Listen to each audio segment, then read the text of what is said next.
Hello greeners. शांत, सौम्य, निर्मल, सहिष्णु और करुणा के साथ साथ कभी कभी कुदरत का रौद्र स्वरूप भी देखने को मिलता है।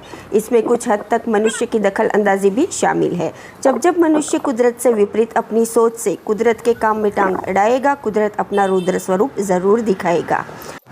वेदर रिपोर्ट्स से पता चला था कि थोड़ी बहुत जो है वो बारिश हमारे यहाँ होने वाली है, पर तूफ़ान की कोई संभावना नहीं थी। पर जहाँ मनुष्य की सोच खत्म होती है, वहीं कुदरत अपनी कमाल दिखाता है। मनुष्य की सोच से परे है कुदरत, जिसको संपूर्ण रूप से समझना नामुमकिन है।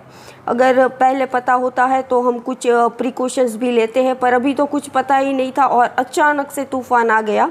हालांकि हम घर में 3-4 लोग थे, गेस्ट भी आए हुए, तो सब हमने फटाफट से सारे जो गमले थे, हैंगिंग्स थे, वो उतार लिए, क्योंकि बहुत सारे हैंगिंग्स जो है वो मेरे नीचे गिरे और उस वजह से जो है नीचे जो पौधे पड़े थे, मेरे सारे सैकुलेंट्स भी पड़े थे, तो वो सारे जो है ख़राब हो गए। ऊपर से कुछ हैंगिंग्स नीचे गिरे तो हैंगिंग्स भी काफ़ी मेरे टूट गए। सैकुलेंट्स पता नहीं अब हीट पड़ेगी तो चलेंगे कि नहीं। ये मेरी 2 साल की मेहनत थी। लीफ प्रोपोगेशन से मैंने इचिवेरियाज जो थे प्रोपोगेट किए थे। ये मधुकामिनी ड्राफ्ट भी थोड़ी बहुत डैमेज हो गई है।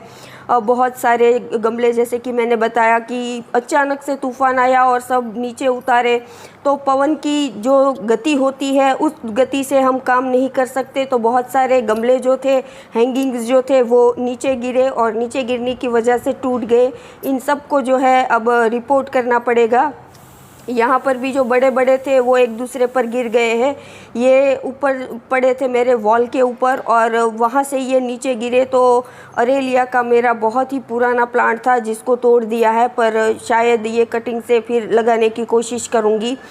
ये गमला भी जो है ये टूट गया है। ये कुछ सेफ हो गए हैं, कुछ प्लास्टिक के थे वो नीचे गिरे, तो उसकी वजह से काफ़ी गमले टूट गए हैं।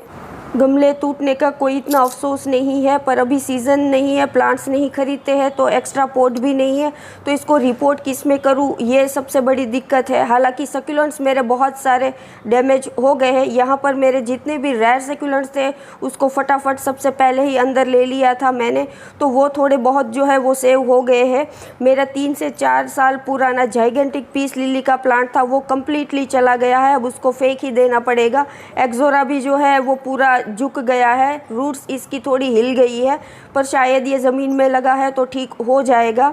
और यहाँ पर जो है मेरा टेक्सास सागा का प्लांट पड़ा था जो कि काफ़ी लंबा था, और वो जो है ये नीचे जो प्लांट पड़ा था उसके ऊपर गिरा है। मुसंडा का प्लांट, पिंक मुसंडा, और पिंक मुसंडा को ऑलमोस्ट इसने ब्रोक कर दिया है, तो इसको भी सेव करना थोड़ा मुश्किल रहेगा। चंपा भी बहुत ही डेलिकेट होता है, तो काफ़ी टहनियाँ झुक गई है और काफ़ी टहनियाँ इसकी टूट भी गई है। शेड के नीचे जो सकुलेंट्स पड़े थे वो सेव हो गए हैं। हालांकि जो हैंग्स थे उसमें कुछ गमले नीचे गिरे, तो नीचे गिरने की वजह से जिस गमले पर गिरे वो थोड़े डैमेज हो गए हैं।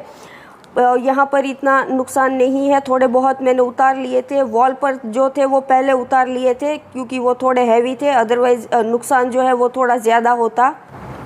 बहुत सारे पौधों को बचाने की कोशिश की थी, पर बड़े बड़े गमलों में जो पोट लगे हुए थे जिसकी हाइट कम थी वो प्लांट्स बच गए हैं, पर जो वॉल पर लंबे लंबे प्लांट हो चुके थे वो काफ़ी नीचे गिर गए हैं। और वो नीचे गिरने की वजह से जो नीचे प्लांट पड़े थे उसमें काफ़ी जो है नुकसान हो गया है। पर यहाँ पर हम लाचार हैं, कुछ नहीं कर सकते। झुकती है दुनिया, झुकाने वाला चाहिए। बस 2 हाथ जोड़कर कुदरत से अपने सौम्य स्वरूप की प्रार्थना ही कर सकते हैं, और पेड़ लगाएंगे, कुदरत को बचाने की कोशिश करेंगे, तो शायद हम जो है इस तरह का रौद्र स्वरूप भी ना देखना पड़े। अभी जो है टेम्पररी अरेंजमेंट कर रही हूँ, समर है तो एनी हाउ प्लांट को सेव करना ही पड़ेगा। फ्रूट बास्केट में प्लास्टिक डालकर पौधे रिपोर्ट कर रही हूँ। Have a nice day friends, happy gardening.